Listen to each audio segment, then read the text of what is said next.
இன்னைக்கு நம்ம வீடியோவில் வரக்கூடிய வரலட்சுமி நோம்புக்கான 9 வகையான பிரசாத வகைகள் ரொம்பவே ஈஸியாகவும் அதே நேரம் ரொம்பவே டேஸ்டியாகவும் எப்படி செய்கிறதுன்னு பார்க்க போகிறோம். ஹலோ ஃப்ரெண்ட்ஸ், வெல்கம் டு சமையல் டிலைட். வீடியோக்குள்ளே போகிறதுக்கு முன்னால் நீங்கள் இன்னும் சமையல் டிலைட் சேனலை சப்ஸ்கிரைப் பண்ணலைன்னா மறக்காமல் சப்ஸ்கிரைப் பண்ணுங்கள். ஃபஸ்ட்டு பிரசாத வகையில் சக்கரை பொங்கல் எப்படி செய்கிறதுன்னு பார்த்துடலாம். சக்கரை பொங்கல் செய்கிறதுக்காக 1 கப் அளவுக்கு பச்சரிசி எடுத்துக்கோங்க. இந்த பச்சரிசி ஒரு குக்கரில் சேர்த்துட்டு 2 ஸ்பூன் அளவுக்கு பாசிப்பருப்பும் 2 ஸ்பூன் அளவுக்கு கடலைப்பருப்பும் சேர்த்துட்டு அரிசி பருப்பெல்லாம் சேர்த்து நல்லா கழுவி எடுத்துக்கோங்க. இது கூடவே இப்போ தண்ணியும் சேர்த்துக்கோங்க. 1 பங்கு அளவுக்கு அரிசி எடுத்தீங்கன்னா 4 பங்கு அளவுக்கு தண்ணி சேர்த்துக்கோங்க. அப்போ தான் பொங்கல் நல்லா குழஞ்சி வரும். 4 பங்கு அளவுக்கு தண்ணி சேர்த்துட்டு 1 கிளாஸ் அளவுக்கு பால் சேர்த்துக்கோங்க. இது சக்கரை பொங்கலுக்கு நல்ல ஒரு டேஸ்ட்டு கொடுக்கும். பால் சேர்த்ததுமே குக்கர் மூடி போட்டுட்டு இதை 4லேருந்து ஒரு 5 விசில் வர வச்சுக்கோங்க. அப்போ அரிசி நல்லா குழஞ்சி சக்கரை பொங்கலுக்கு நல்ல ஒரு டேஸ்ட்டாக இருக்கும். இப்போ பாருங்கள், நம்ம சேர்த்துருந்த தண்ணியோட அளவு கரெக்டான அளவு. அரிசி நல்லாவே இந்த அளவுக்கு குழஞ்சி வந்துருச்சு. இதுக்கப்புறம் ஸ்டவ்வை ஆன் பண்ணிக்கோங்க. இப்போ இனிப்புக்காக 1.5 கப் அளவுக்கு நுணுக்கின மண்டவெல்லம் சேர்த்துக்கோங்க. 1 கப் அரிசி எடுத்திங்கன்னா 1.5 கப்பிலேருந்து 2 கப் அளவுக்கு நீங்கள் இனிப்பு சேர்த்துக்கலாம். இது சக்கரை பொங்கலுக்கு கரெக்டான இனிப்பாக இருக்கும். உங்கள் டேஸ்ட்டுக்கு ஏற்ற மாதிரி நீங்கள் இனிப்பு சேர்த்துக்கோங்க. இப்போ மண்டவெல்லம் நல்லா கரைஞ்சி வரட்டும். இந்த சக்கரை பொங்கலில் 1 ஸ்பூன் அளவுக்கு சுக்கும் ஏலக்காயும் சேர்த்து நுணுக்கின பொடி சேர்த்துக்கோங்க. இது சக்கரை பொங்கலுக்கு நல்ல ஒரு டேஸ்ட்டு கொடுக்கும். இப்போ மண்டவெல்லம் நல்லாவே கரைஞ்சி வரட்டும். கரண்டியை வச்சு இந்த மாதிரி நல்லா மசிச்சு கொடுத்துட்டே இருங்க. இந்த சக்கரை பொங்கலில் இப்போ 5 ஸ்பூன் அளவுக்கு நெய் சேர்த்துக்கோங்க. ஃபஸ்ட்டு 3 ஸ்பூன் அளவுக்கு நெய் சேர்த்துக்கோங்க. மீதம் இருக்க 2 ஸ்பூன் நெய் முந்திரி பருப்பு வறுக்கிறதுக்காக இருக்கட்டும். இப்போ நெய்யும் சேர்த்துட்டு இந்த சக்கரை பொங்கலை நல்லா கலந்து கொடுத்துருங்க. இப்போ ரொம்பவே சூப்பராக சக்கரை பொங்கல் ரெடி ஆயிடுச்சு பாருங்கள். இதுக்கப்புறம் கொஞ்சமாக நெய் சேர்த்துட்டு முந்திரியும் திராட்சையும் வறுத்து போட்டுட்டிங்கன்னா போதும். ரொம்பவே ஈஸியாக சக்கரை பொங்கலும் ரெடி ஆயிரும். இப்போது வேற ஒரு பாத்திரத்தில் மீதம் இருக்க 2 ஸ்பூன் அளவுக்கு நெய் சேர்த்துக்கோங்க. இது கூடவே கொஞ்சமாக முந்திரி பருப்பும் உலர்ந்த திராட்சையும் சேர்த்துட்டு பொன்னிறமாக வர வரைக்கும் லேசாக வறுத்து கொடுத்துட்டே இருங்க. ஸ்டவ்வை மீடியமாக வச்சுக்கிட்டே லேசாக பொன்னிறமாக வறுத்து கொடுத்துருங்க. வறுத்த முந்திரி பருப்பும் திராட்சையும் நீங்கள் சக்கரை பொங்கலில் சேர்த்துட்டிங்கன்னா அவ்வளோதாங்க, ரொம்பவே டேஸ்டியான சக்கரை பொங்கலும் ரெடி ஆயிடுச்சு. இந்த முந்திரியும் திராட்சையும் பொங்கலில் சேர்த்துட்டு நல்லா கலந்து கொடுத்துட்டு இதுக்கப்புறம் ஸ்டவ்வை ஆஃப் பண்ணிடுங்க. ரொம்பவே அருமையான டேஸ்ட்டில் இப்போ சக்கரை பொங்கல் ரெடி ஆயிடுச்சு. இதுக்கப்புறம் பிரசாத வகையில் 2வதாக எலும்பிச்சை சாதம் எப்படி செய்கிறதுன்னு பார்க்கலாம். இந்த எலும்பிச்சை சாதம் செய்கிறதுக்காக ஒரு பாத்திரத்தில் 2 ஸ்பூன் அளவுக்கு எண்ணெய் சேர்த்துக்கோங்க. இது கூடவே 1 ஸ்பூன் அளவுக்கு கடுகு உளுந்தம்பருப்பு சேர்த்துக்கோங்க. கடுகு உளுந்து நல்லா பொரிஞ்சு வந்ததுமே 2 ஸ்பூன் அளவுக்கு கடலைப்பருப்பு சேர்த்துக்கோங்க. இது கூடவே 3 ஸ்பூன் அளவுக்கு நிலக்கடலையும் சேர்த்துக்கோங்க. இதெல்லாமே சேர்த்துட்டு ஸ்டவ்வை மீடியமாக வச்சுட்டே வறுத்து விட்டுருங்க. இந்த நிலக்கடலை நல்லா கொஞ்சம் கலர் மாதிரி வரட்டும். இதுக்கப்புறம் 2 பச்சை மிளகாய் சேர்த்துக்கோங்க. இது கூடவே 2 மிளகாய் வத்தலும் கொஞ்சமாக கருவேப்பிலையும் சேர்த்துட்டு நல்லா கலந்து கொடுங்க. இதை நீங்கள் வறுக்கும்போது ஸ்டவ்வை மீடியமாக வச்சுக்கோங்க, இல்லைன்னா கடலைப்பருப்பு எல்லாமே தீஞ்சு போயிடும். இதுக்கப்புறம் 1/2 ஸ்பூன் அளவுக்கு மஞ்சத்தூள் சேர்த்துக்கோங்க. இது கூடவே பெருங்காயத்தூளும் கொஞ்சமாக சேர்த்துக்கோங்க. இதுக்கப்புறம் ஸ்டவ்வை ஆஃப் பண்ணிவிட்டு 2 எலும்பிச்சை பழத்தோட சாறு சேர்த்துக்கோங்க. நீங்கள் ஸ்டவ்வை ஆஃப் பண்ணிவிட்டு தான் எலும்பிச்சை பழத்தோட சாறு சேர்க்கணும், இல்லைன்னா இது கசப்பு சுவையாயிரும். இப்போ பாருங்கள், ஸ்டவ்வை ஆஃப் பண்ணிட்டுமே இந்த பாத்திரத்தோட சூட்டில் கொதிக்க ஆரம்பிச்சிருச்சு. இதுக்கப்புறம் வடித்து ஆற வச்சிருக்க சாதத்துலேருந்து 3 கப் அளவுக்கு சாதம் சேர்த்துக்கோங்க. இது கூடவே லெமன் சாதத்துக்கு தேவையான அளவு உப்பும் சேர்த்துட்டு கலந்து கொடுத்துருங்க. இதுக்கப்புறம் நீங்கள் ஸ்டவ்வெல்லாம் ஆன் பண்ண வேண்டாம். லெமன் சேர்த்ததுமே நீங்கள் ஸ்டவ் ஆஃப் பண்ணிவிட்டு சாதத்தை போட்டு இந்த மாதிரி நல்லா கலந்து கொடுத்துக்கிட்டிங்கன்னா போதும். இப்போ அருமையான டேஸ்ட்டில் லெமன் சாதமும் சூப்பராக ரெடி ஆயிடுச்சு. இப்போ அடுத்ததாக 3வதான பிரசாத வகை என்னன்னு பார்ப்போம். புளி சாதம் ரொம்பவே டேஸ்ட்டு எப்படி செய்கிறதுன்னு பார்க்கலாம். இந்த புளி சாதம் செய்கிறதுக்காக ஒரு பாத்திரத்தை எடுத்துக்கோங்க. இந்த ஸ்டவ் ஆன் பண்ணிவிட்டு 1 ஸ்பூன் அளவுக்கு வெந்தயம் சேர்த்துக்கோங்க. இந்த வெந்தயம் லேசாக பொரிஞ்சு வரட்டும். இதுக்கப்புறம் 4 மிளகாய் வத்தல் சேர்த்துக்கோங்க. இந்த மிளகாயும் சேர்த்துட்டு லேசாக மட்டும் வறுத்து கொடுத்துருங்க. இதை நல்லா மிக்ஸி ஜாரில் சேர்த்துட்டு பொடி பண்ணி எடுத்துக்கோங்க. இது புளி சாதத்துக்கு நல்ல ஒரு டேஸ்ட்டு கொடுக்கும். இதுக்கப்புறம் அதே பாத்திரத்தில் 4 ஸ்பூன் அளவுக்கு நல்லெண்ணெய் விட்டுக்கோங்க. இது கூடவே 2 ஸ்பூன் அளவுக்கு கடுகு உளுந்தும் 2 ஸ்பூன் அளவுக்கு கடலைப்பருப்பும் சேர்த்துக்கோங்க. இது கூடவே 3 ஸ்பூன் அளவுக்கு நிலக்கடலையும் சேர்த்துக்கோங்க. இது எல்லாமே சேர்த்துட்டு ஸ்டவ்வை குறைச்சி வச்சுட்டு இந்த மாதிரி பருப்பெல்லாம் வறுத்து விட்டுருங்க. இதுக்கப்புறம் 2 மிளகாய் வத்தலும் கொஞ்சமாக கருவேப்பிலையும் சேர்த்துட்டு நல்லா வறுத்து விட்டுருங்க. இது கூடவே 1 ஸ்பூன் அளவுக்கு பெருங்காயத்தூளும் சேர்த்துக்கோங்க. பெருங்காயத்தூள் சேர்த்ததுமே அரை ஸ்பூன் அளவுக்கு மஞ்சத்தூளும் சேர்த்துக்கோங்க. இதுக்கப்புறம் கரைச்சி வச்சுருக்க புளி கரைச்சலையும் சேர்த்துக்கோங்க. ஒரு எலும்பிச்சை சைஸ் அளவுக்கு புளி எடுத்து நீங்கள் ஊற வச்சுட்டு இந்த மாதிரி நல்லா கெட்டியாக கரைச்சிட்டு அந்த தண்ணியை சேர்த்துக்கோங்க. இந்த புளி தண்ணிக்கு தேவையான அளவு உப்பும் சேர்த்துட்டு நல்லா கலந்து கொடுத்துருங்க. இந்த புளி தண்ணி நல்லா பாதியாக வற்றி வர வரைக்கும் கொதிக்கட்டும். இந்த புளி சாதம் செய்கிறதுக்காக நீங்கள் சாதம் வடித்து நல்லா ஆற வச்சுட்டு அதுக்கப்புறமா சேர்த்துக்கோங்க. இப்போ பாருங்கள், புளி கரைசல் நல்லாவே வற்றி வந்துருச்சு. இந்த நேரத்தில் நீங்கள் நுணுக்கி வச்சுருக்க வெந்தயம், மிளகாய் வத்தல் சேர்ந்த பொடியை சேர்த்துக்கோங்க. இதுக்கப்புறம் நல்லா கலந்து கொடுத்துட்டு வடித்து வச்சுருக்க சாதத்தை சேர்த்துக்கோங்க. இந்த புளி கரைசலுக்கு தேவையான அளவுக்கு நீங்கள் சாதத்தை சேர்த்துக்கோங்க. புளி கரைசல் ரெடி ஆனதுமே நீங்கள் ஸ்டவ்வை ஆஃப் பண்ணிவிட்டு அதுக்கப்புறம் சாதம் சேர்த்துக்கோங்க. 3 கப் அளவுக்கு சாதம் சேர்த்திங்கன்னா எடுத்துருந்த புளிக்கு கரெக்டான புளிப்பாக இருக்கும். இப்போ சாதம் சேர்த்துட்டு நல்லா கலந்து கொடுத்துருங்க. ரொம்பவே சூப்பரான புளி சாதமும் ரெடி ஆயிடுச்சு. இந்த புளி சாதத்துக்கு மேலே 2 ஸ்பூன் அளவுக்கு நல்லெண்ணெய் விட்டிங்கன்னா போதுங்க. ரொம்பவே டேஸ்டியாக இருக்கும். கண்டிப்பாக இந்த மாதிரி ஒரு புளி சாதம் நீங்கள் பிரசாதமாக செஞ்சு பாருங்கள். அருமையான சுவையாக இருக்கும். இப்போ 3வது வகையான பிரசாதமும் நம்மளுக்கு ரெடி ஆயிடுச்சு. இதுக்கப்புறம் 4வதான பிரசாதம் கேசரி எப்படி செய்கிறதுன்னு பார்க்கலாம். கேசரி செய்கிறதுக்காக ஒரு பாத்திரத்தில் 2 ஸ்பூன் அளவுக்கு நெய் விட்டுக்கோங்க. இதிலே கொஞ்சமாக முந்திரி பருப்பும் உலர்ந்த திராட்சையும் போட்டுட்டு வறுத்து எடுத்துக்கோங்க. ஃபஸ்ட்டு இந்த மாதிரி நீங்கள் முந்திரியும் திராட்சையும் வறுத்து எடுத்துக்கிட்டிங்கன்னா கேசரி செய்கிறதுக்கு ரொம்பவே ஈஸியாக இருக்கும். இப்போ முந்திரியும் திராட்சையும் நல்லா பொன்னிறமாக வந்துருச்சு. இதை வேறு ஒரு பாத்திரத்தில் மாற்றி எடுத்துக்கோங்க. இப்போ அதே பாத்திரத்தில் 1 கப் அளவுக்கு ரவை சேர்த்துக்கோங்க. இந்த ரவை நெய்யோடு சேர்த்துட்டு நல்லா வறுத்து கொடுங்க.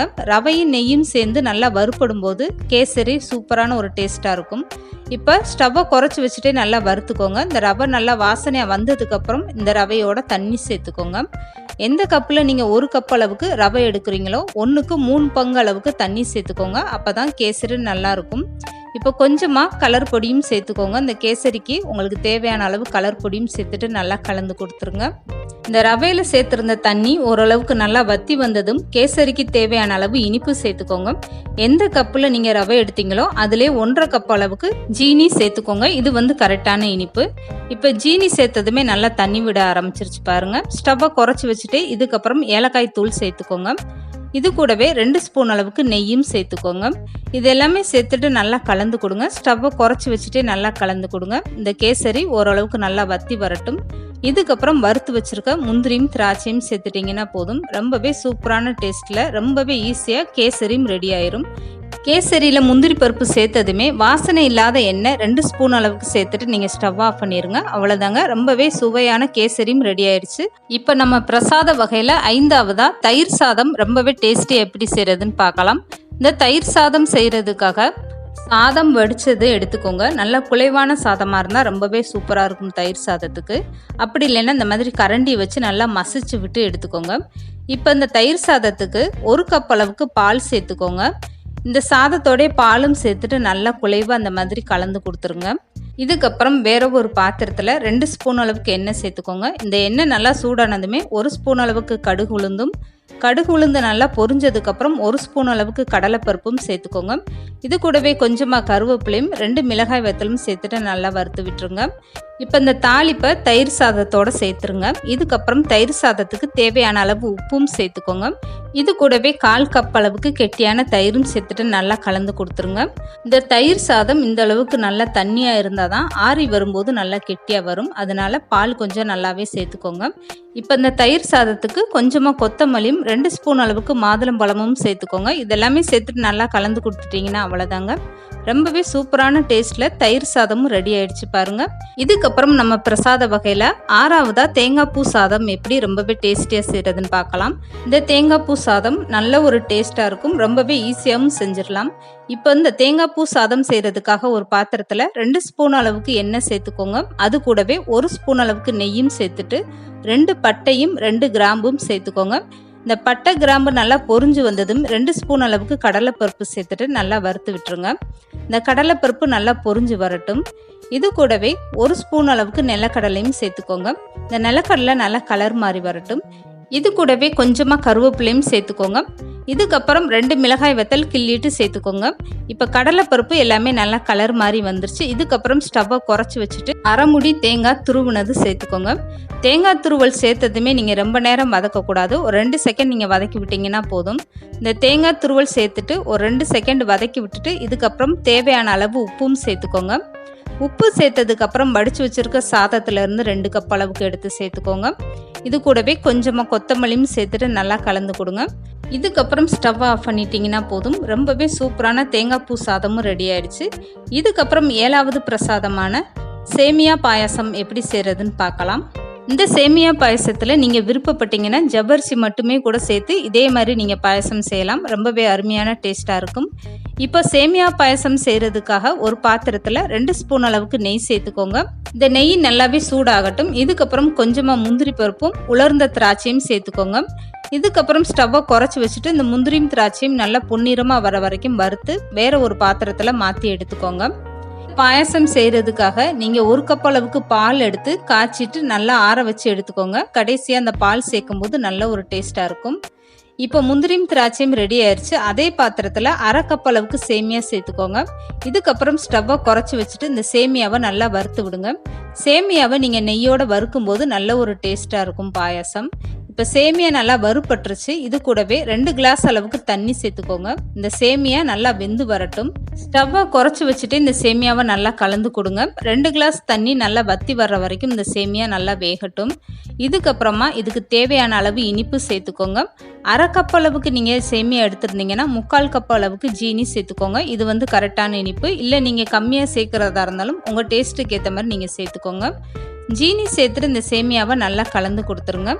இப்போ இந்த சேமியா பாயசத்துக்கு காய்ச்சி ஆற வச்ச பால் 1 கப் அளவுக்கு சேர்த்துக்கோங்க.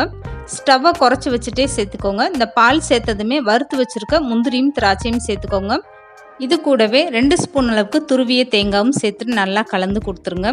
உங்கள் டேஸ்ட்டுக்காக ஏலக்காய் தூளும் கொஞ்சமாக சேர்த்துக்கோங்க. அவ்வளோதாங்க, ரொம்பவே சூப்பரான சுவையில் சேமியா பாயசமும் ரெடி ஆயிடுச்சு.